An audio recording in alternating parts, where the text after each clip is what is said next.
सातत्याने या संदर्भात अटी शर्ती आहे तशी मागणी होत होती।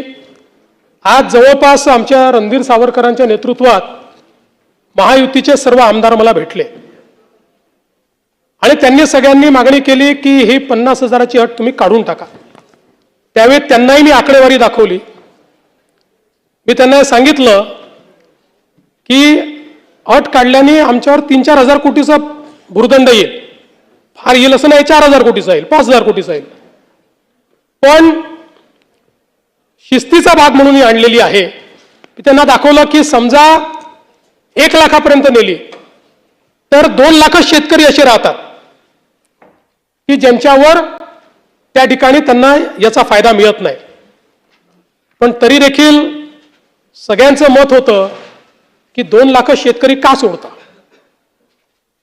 केवळ त्याच्याकरता शेतकऱ्यांमध्ये अशी भावना होईल की कोणाला ठेवलं आणि कोणाला वगळलं।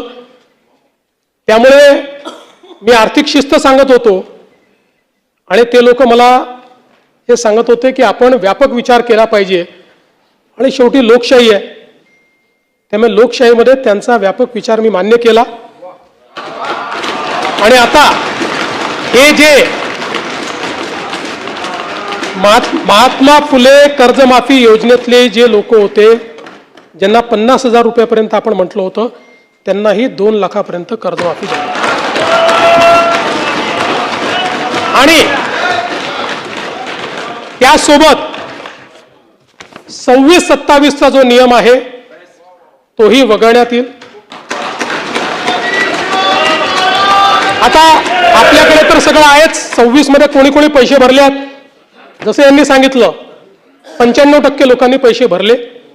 त्यामुळे आता त्याच्या आधीच्या 3 वर्षातले कुठलेही 2 वर्ष ज्यांनी रेग्युलर भरलेले आहेत ते सगळे लोक याकरता पात्र होतील।